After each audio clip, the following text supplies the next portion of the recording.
জননী জন্মভূমিশ্চ স্বর্গাদপি গরীয়সী। ইসলামিক জঙ্গি সংগঠনের জঙ্গিরা অসহায় নিরস্ত্র হিন্দু পর্যটকদের বেছে বেছে খুন করেছে, হিন্দুদের বেছে বেছে মারা হয়েছে। এই ঘটনা, এই কথাটা যেমন দ্বিধাহীনভাবে সামনে রাখতে হবে, এর প্রতিবাদ করতে হবে, নিন্দা করতে হবে, একই সঙ্গে দেশবাসী হিসেবে এই প্রশ্নটাও করতে হবে যে এত বড় একটা ঘটনা কি করে ঘটলো, কতটা বড় ইন্টেলিজেন্স ফেলিয়ার হয়েছিল, কিভাবে এই ব্যর্থতা আমাদের প্রতিরক্ষা, আমাদের সুরক্ষার ক্ষেত্রে সামনে এলো, কিভাবে নিষিদ্ধ ইসলামিক জঙ্গি সংগঠনের জঙ্গিরা ওই জায়গায় ঢুকে অসহায় নিরস্ত্র হিন্দু পর্যটকদের খুন করে এইভাবে বেরিয়ে চলে গেল, কিভাবে এটা সম্ভব হলো। যেখানে আমাদের দেশের প্রধানমন্ত্রী, স্বরাষ্ট্রমন্ত্রী বারবার বলেছেন যে কাশ্মীরে সন্ত্রাসবাদের কোমর ভেঙে দেওয়া হয়েছে, কাশ্মীরে সন্ত্রাসবাদীদের শির দ্বারা গুঁড়িয়ে দেওয়া হয়েছে, সেখানে দাঁড়িয়ে এই ঘটনা কি করে ঘটলো। দেখুন, দেশের কোনো মুসলিম যেমন এটা অস্বীকার করতে পারবেন না যে তাদের ধর্মের নামকে ব্যবহার করে এই খুন করা হয়েছে, হিন্দুদের বেছে বেছে খুন করা হয়েছে, এবং তাদেরও এই ঘটনার একইভাবে প্রতিবাদ এবং নিন্দা করতে হবে। একই সঙ্গে আমাদের দেশের সেই সমস্ত হিন্দুরাও কিন্তু এটা অস্বীকার করতে পারবেন না যে যাকে হিন্দু হৃদয় সম্রাট বলে তারা মাথার উপরে বসিয়েছেন, বারবার ভোট দিয়েছেন, ক্ষমতা দিয়েছেন, ক্ষমতায় নিয়ে এসেছেন, তার সরকার চলাকালীন এই ঘটনা কি করে ঘটলো। আমাদের দেশের প্রত্যেকটি মানুষের এই প্রশ্ন করার অধিকার রয়েছে যে সরকারের ঠিক কোন কোন জায়গায় গাফিলতি ছিল এবং সরকার দায়বদ্ধ তাদের এই প্রশ্নের উত্তর দেওয়ার জন্য। এই প্রশ্নের উত্তরে আবার দুটি ঘটনা কিন্তু সামনে উঠে আসছে। প্রথমত, আপনারা জানেন গুজরাটের এক ব্যক্তি এই জঙ্গি হামলায় নিহত হয়েছেন। পেহেলগামে ইসলামিক জঙ্গিদের হাতে তার মৃত্যু হয়েছে। তার নাম শৈলেশ কালথিয়া। শৈলেশ কালথিয়ার যে শেষকৃত্য, সেইখানে কেন্দ্রীয় মন্ত্রী একজন উপস্থিত হয়েছিলেন। তাকে দেখতে পেয়ে শৈলেশ কালথিয়ার স্ত্রী, সদ্য স্বামী হারানো সেই স্ত্রী ক্ষোভে ফেটে পড়েন এবং তিনি প্রশ্ন করেন যে ওখানে নিরাপত্তা রক্ষীরা কি করছিল। সব জায়গায় এত নিরাপত্তা রক্ষী, কিন্তু ওই জায়গাটাতেই বাইসারান উপত্যকায় ওইখানে নিরাপত্তা রক্ষী কেন ছিল না। এই সরকার যদি শুধুমাত্র তাদের নিজেদের লোককে বাঁচায় তাহলে আর ভোট চাইতে আসবেন না। এই সরকারকে আমরা আর ভোট দেব না। এই সরকার ক্রমাগত বলে যাচ্ছে আমরা করে দেখাবো, করে দেখাবো। এত কিছু ঘটে গেল, তারপরেও তারা কই কিছু করে দেখাচ্ছে? কি করছে তারা? এই প্রশ্ন সেই কেন্দ্রীয় মন্ত্রীকে করা হয়েছিল। তিনি সেখানে কোনো উত্তর দেননি, চুপ করে তিনি দাঁড়িয়েছিলেন এবং সম্ভবত স্বামীহারা সেই স্ত্রী এই প্রশ্ন করেছেন, সদ্য পেহেলগামে নিহত হওয়া সেই ব্যক্তির স্ত্রী এই প্রশ্ন করেছেন বলে হয়তো চুপ করে সবাই দাঁড়িয়েছিলেন, কেউ কিছু করেননি। অন্য কেউ এই প্রশ্ন করলে তাকে হয়তো মারধর করে দেওয়া হতো, পিটিয়ে দেওয়া হতো, যেমনটা করা হয়েছে রাকেশ শর্মাকে। দৈনিক জাগরণের সাংবাদিক রাকেশ শর্মা, এই পেহেলগামে যে জঙ্গি হামলা হয়েছে তার প্রতিবাদে বিজেপির একটি প্রতিবাদ মিছিল হচ্ছিল। সেখানে গিয়ে সাংবাদিক রাকেশ শর্মা প্রশ্ন করেন যে আপনারা তো বিজেপির হিন্দু নেতা, আপনারা একবারও কি এই প্রশ্ন করবেন না সরকারকে যে এইরকম ঘটনা কি করে ঘটলো, কি করে আমাদের ঘরের মধ্যে ঢুকে এসে জঙ্গিরা এইরকম হামলা করে পালিয়ে গেল, আপনারা কি প্রশ্ন করবেন না? এই প্রশ্ন শুনে সেখানে ওই প্রতিবাদ মিছিলে বিজেপির সমর্থক যারা ছিলেন তারা প্রচন্ড ক্ষেপে যান। আরে, আমাদেরকে প্রশ্ন করা হচ্ছে, আমাদের সরকার চলছে। এবং সেই বিজেপির কর্মী সমর্থকরা সেই সাংবাদিক রাকেশ শর্মাকে চূড়ান্ত মারধর করতে শুরু করেন, অত্যন্ত নৃশংসভাবে তাকে পেটাতে শুরু করেন এবং এতটাই তাকে মারধর করা হয় যে বর্তমানে তিনি কিন্তু হাসপাতালে ভর্তি রয়েছেন। এবার এই সাংবাদিকের নামটাও কিন্তু রাকেশ শর্মা, তিনিও কিন্তু একজন হিন্দু যিনি এই প্রশ্নটা করেছিলেন। দুজন হিন্দু এই প্রশ্ন করলেন। কোথাও বিজেপির নেতা প্রশ্নের উত্তর দিলেন না, চুপ করে থাকলেন, আর কোথাও মারধর করে যিনি প্রশ্ন করেছেন তাকে হাসপাতালে পাঠিয়ে দেওয়া হলো। অন্যদিকে আপনারা জানেন একটি সর্বদলীয় বৈঠক হয়েছিল যেখানে আমাদের দেশের শাসক দল থেকে শুরু করে প্রত্যেকটি বিরোধী দলের প্রতিনিধিরা উপস্থিত ছিলেন এবং সেখানে কিন্তু সরকারের পক্ষ থেকে, শাসক দলের পক্ষ থেকে কোথাও একটা ভুল হয়েছে, ইন্টেলিজেন্স ফেলিয়ার হয়েছে, এই কথাটা স্বীকার করা হয়েছে। প্রতিরক্ষা মন্ত্রী রাজনাথ সিং এবং স্বরাষ্ট্রমন্ত্রী অমিত শাহর উপস্থিতিতে বলা হয়েছে কোথাও না কোথাও একটা ভুল তো অবশ্যই হয়েছে। ভুল না হলে আজ আমরা এই জায়গায় সবাই বসতামই না। কোথায় সেই ভুলটা হয়েছে সেটাই এবার আমাদের খুঁজে বের করতে হবে। যেখানে সরকারের তরফ থেকে, শাসক দলের তরফ থেকে সর্বোচ্চ পদে যারা রয়েছেন তারা এটা স্বীকার করে নিচ্ছেন এবং ভুল খোঁজার কথা বলছেন, কি করে সেই ভুল বের করা হবে সেই কথা বলছেন। অন্যদিকে দাঁড়িয়ে বিজেপির অন্যান্য যে নেতাকর্মীরা রয়েছেন তারা তাদেরকে এই ভুল নিয়ে প্রশ্ন করলে রেগে যাচ্ছেন, মারধর করে হাসপাতালে পাঠিয়ে দেওয়া হচ্ছে। এবার দেখুন, এই ভুল কোথায় হয়েছে সেখানেও দুটো বিষয়ের উপরে আলোকপাত করার দরকার। দুটি প্রশ্ন উঠে আসছে, এক হচ্ছে ওই এলাকায় নিরাপত্তা রক্ষীরা ছিলেন না কেন, এবং দুই যে প্রশ্নটা উঠে আসছে সেটা হচ্ছে ঘটনা ঘটার পর রেসপন্স টিমের সেখানে পৌঁছাতে এতটা সময় লাগলো কেন, আরো দ্রুত কেন নিরাপত্তা রক্ষী আমাদের ভারতীয় সেনার যারা রয়েছেন বা রেসপন্স টিম তারা তাড়াতাড়ি পৌঁছাতে পারেননি কেন। দেখুন, এখানে সরকারের তরফ থেকে বলা হয়েছে যে ওই এলাকাটা স্থানীয় প্রশাসন পর্যটকদের জন্য খুলে দিয়েছিল সিকিউরিটি এজেন্সির সঙ্গে কথা না বলে, সিকিউরিটি এজেন্সির অনুমতি না নিয়ে বা সিকিউরিটি এজেন্সিকে প্রপারলি না জানিয়ে যে এই জায়গা খোলা হচ্ছে।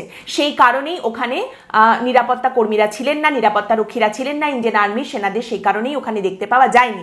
এবং তারই সঙ্গে যেহেতু সিকিউরিটি এজেন্সিসের কাছে এই খবর ছিল না যে ওই জায়গাটা খোলা হয়েছে, সেই কারণেই ওখানকার জন্য স্ট্যান্ডার্ড অপারেটিং প্রসিডিওর কি, একটা হামলা ঘটে গেলে কি করে দ্রুত পৌঁছানো যাবে এরকম কোনো কিছু পূর্ব নির্ধারিত ছিল না। ওই জায়গায় পৌঁছাতে এমনিই 45 মিনিট সময় লাগে, এবং সেখানে যেহেতু আগে থেকে কোনো রকম স্ট্যান্ডার্ড অপারেটিং প্রসিডিওর বা পূর্ব নির্ধারিত কোনো রকম কোনো পদ্ধতির কথা বলা হয়নি, সেই কারণে রেসপন্স টিমের পৌঁছাতে এতটা সময় লেগেছে।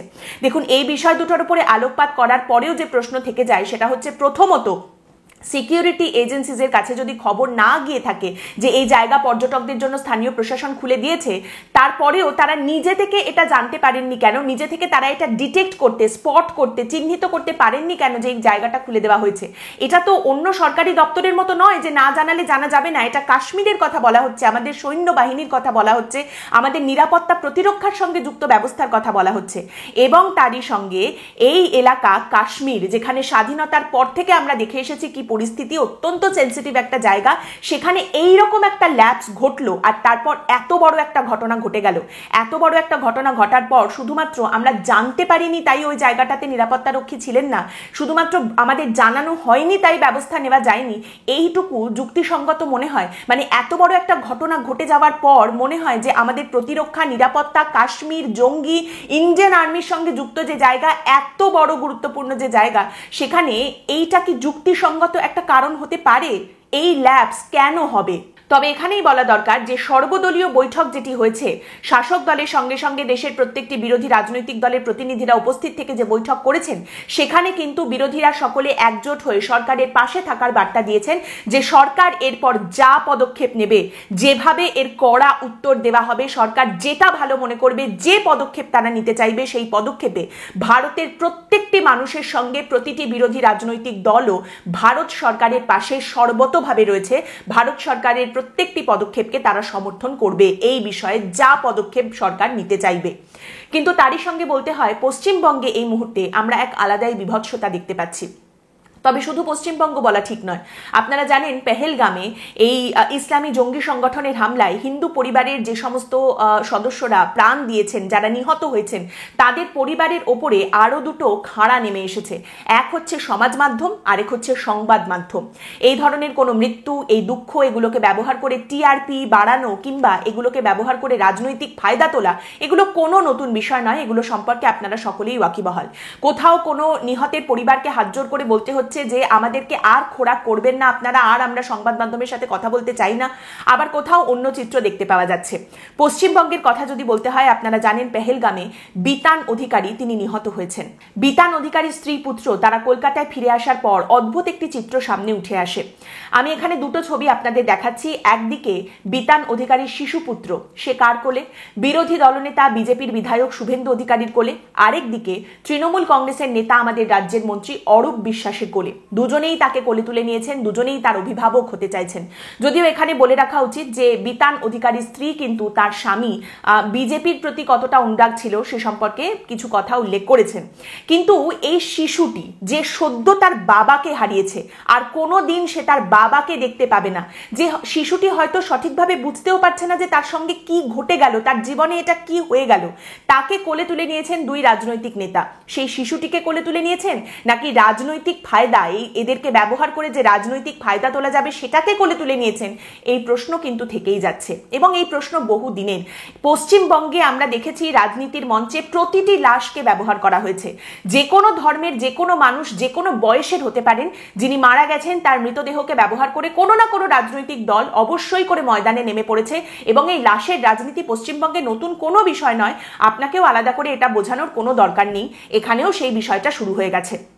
এবং শুধুমাত্র সিভিলিয়ান হিন্দু পর্যটক যারা মারা গেছেন তাদেরকে নিয়েই রাজনীতি হচ্ছে তা কিন্তু নয়।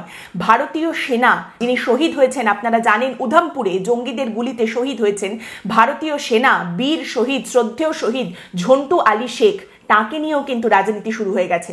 একদিকে যেখানে তার ধর্মীয় পরিচয় যে তিনি একজন মুসলিম ছিলেন, ভারতীয় সেনার একজন মুসলিম সেনা ছিলেন এবং তিনি নিহত হয়েছেন, তার ধর্মীয় পরিচয়কে সামনে রেখে শাসক দলের মুখপাত্র তিনি বলছেন যে ধর্মীয় জিগির তুলবেন না, এই কথাটা বলছেন সেই বীর সেনার ধর্মীয় পরিচয়কে সামনে তুলে দিয়ে। সেখানেই সেই সেনার বাবা মা তাদের ছেলে তাদের বীর শহীদের ছবিটাকে বুকে জড়িয়ে ধরে কাঁদছেন আর একটাই কথা বলছেন যে আমাদের ছেলে মরে প্রমাণ করলো আমরা কোন দিকে রয়েছি। তবে সমাজ মাধ্যমে বামেরাও কিন্তু ঝন্টু আলী শেখ শ্রদ্ধেয় বীর শহীদ তিনি যে বামেদের দিকে ছিলেন সেটা পয়েন্ট আউট করতেও ছেড়ে দিচ্ছেন না। বিভিন্ন জায়গায় তাকে বলা হচ্ছে যে তিনি বাম সমর্থক ছিলেন, লাল ঝান্ডার সমর্থক ছিলেন, তিনি ডিওয়াইএফআই এর সদস্য ছিলেন, দেওয়াল লিখন করতেন, এই কথাগুলোও কিন্তু তুলে ধরা হচ্ছে। যেখানে চারিদিক থেকে সংবেদনশীলতার কথা বলা হচ্ছে, যে রাজনীতি না করে এই মুহূর্তে সংবেদনশীলতার প্রয়োজন রয়েছে, সেখানে বারবার সেই সীমাটা লঙ্ঘন করার উদাহরণও কিন্তু চোখের সামনে উঠে আসছে। এবং কোথাও গিয়ে যেভাবে শালীনতার সীমা লঙ্ঘিত হচ্ছে সেটা ভয়াবহ, বিভৎস। আমি সেই বিভৎসতায় যাব না, কিন্তু সেই বিভৎসতা কিরকম, শালীনতার সীমা কিভাবে লঙ্ঘন করা হচ্ছে, একটি সংবাদ মাধ্যমে কিভাবে লেখা হয়েছে সেটা আমি আপনাদের একটু পড়ে শোনাতে চাই।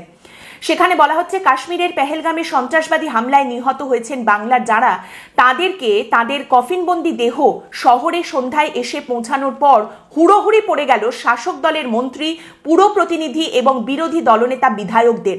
হামলার নৃশংসতায় দেশ যখন শোকে পাথর, দুপক্ষের নেতারা পাশে দাঁড়ানোর ছবি তুলে ধরতে কোনো শিষ্টাচার শালীনতার বালাই রাখলেন না। কলকাতা বিমানবন্দরের ভেতরে নিহত বিতানের শিশুপুত্রকে কোলে তুলে নিয়ে হিন্দু শহীদের পক্ষে জিগির তুললেন স্বয়ং বিরোধী দলনেতা শুভেন্দু অধিকারী। নিজেদের মোদির বাচ্চা বলে পরিচয় দিচ্ছেন যখন তিনি, সেই সময় যখন তারা বিচার বুঝে নেবার জন্য হুঙ্কার দিচ্ছেন মোদির বাচ্চা বলে নিজেদের, দলের সাংসদ অভিজিৎ গঙ্গোপাধ্যায়, শ্রমিক ভট্টাচার্য বা বিধায়ক বঙ্কিম ঘোষ তখন যেন কিং কর্তব্য বিমূঢ়। পরক্ষণেই বাবাকে হারানো ছেলেকে দেখা গেল বিজেপির বিধায়ক অগ্নিমিত্রা পালের কোলে। যদি মনে করেন শুধুমাত্র বিরোধী দলের তরফ থেকেই এই ঘটনা সামনে উঠে এসেছে, না, এর পরেরটা শুনুন। বৈষ্ণবঘাটার বাড়িতে ঢোকার আগেই সেই শিশুকে হেফাজতে নিয়ে নিলেন মন্ত্রী অরূপ, তারাই তখন অভিভাবক। আবার বেহালায় নিহতের বাড়িতে হাজির ছিলেন দক্ষিণ কলকাতার তৃণমূল সাংসদ মালা রায়, স্থানীয় পুরপ্রতিনিধি সুদীপ পল্লে সহ দলের বেশ কিছু কর্মী সমর্থক। পৌঁছে গিয়েছিলেন বিজেপির যুব মোর্চার রাজ্য সভাপতি ইন্দ্রনীল খাঁ ও দক্ষিণ কলকাতার জেলা সভাপতি অনুপম ভট্টাচার্য। কফিনে রাখা মরদেহের পাশেই দাঁড়িয়ে থাকতে দেখা যায় তাদের। সেখানেই এক পাশ দিয়ে নিয়ে আসা হয় পরিজনেদের। ইন্দ্রনীল ও অনুপমের গা ঘেঁষে দাঁড়ানোর চেষ্টা করতে দেখা যায় সুদীপকে। মৃদু ঠেলাঠেলির মতো পরিস্থিতি পর্যন্ত সেখানে তৈরি হয়, যেখানে একটি পরিবারের সামনে জঙ্গি হামলায় নিহত তাদের বাড়ির ছেলেকে কফিনের ভেতরে রেখে দেওয়া হয়েছে, সেইখানে ঠেলাঠেলির পরিস্থিতি। এটি একটি সংবাদ মাধ্যমের প্রতিবেদন। কোন সংবাদ মাধ্যমে এই কথা, এই নেতাদের কীর্তিকলাপ আপনাদের সামনে তুলে ধরছে, যেটি পশ্চিমবঙ্গের অন্যতম সবথেকে বড় সংবাদ মাধ্যম, যাদের মার্কেট শেয়ার এখনো পর্যন্ত কেউ কেড়ে নিতে পারেনি, তারা নেতাদের কীর্তিকলাপ তুলে ধরছেন। অথচ তাদেরই টিভি চ্যানেলের দিকে যদি আপনি তাকান, একদিকে যদি দেখা যায় রাজনৈতিক নেতারা ধাক্কাধাক্কি মারামারি শুরু করে দিয়েছেন, ঠেলাঠেলি করতে শুরু করে দিয়েছেন রাজনৈতিক ফায়দা লোটার জন্য, তেমনি সংবাদ মাধ্যমের মাইক বুম সেগুলো নিয়েও কিন্তু টিআরপির জন্য কারাকারি ঠেলাঠেলি, সে সমস্ত ছবিও আপনি দেখতে পাবেন। আজকে এই পরিস্থিতিতে এই মুহূর্তে দাঁড়িয়ে গোটা দেশ তাকিয়ে রয়েছে ভারত সরকারের দিকে, আমাদের প্রধানমন্ত্রী, স্বরাষ্ট্রমন্ত্রী, প্রতিরক্ষা মন্ত্রীর দিকে আমরা তাকিয়ে রয়েছি প্রত্যাঘাতের আশায়। কাদের বিরুদ্ধে প্রত্যাঘাত? সেই ইসলামিক জঙ্গি সংগঠনের বিরুদ্ধে, যারা এই জঙ্গি হামলার পেছনে ছিল তাদের বিরুদ্ধে প্রত্যাঘাত, জবাব, তার আশায় আমরা তাকিয়ে রয়েছি ভারত সরকারের দিকে। যেখান থেকে শুরু করেছিলাম আবার সেখানেই ফিরে যাচ্ছি। ইসলামিক জঙ্গি সংগঠনের হাতে বেছে বেছে হিন্দুদের ধর্ম দেখে মারা হয়েছে, অসহায় নিরস্ত্র হিন্দু পর্যটকদের মেরে ফেলা হয়েছে। তাদের বিরুদ্ধে প্রত্যাঘাতের আশায় দাঁড়িয়ে রয়েছে, তাকিয়ে রয়েছে সারা দেশ। জননী জন্মভূমিশ্চ স্বর্গাদপি গরীয়সী। আজকের পর্ব এখানেই শেষ করছি।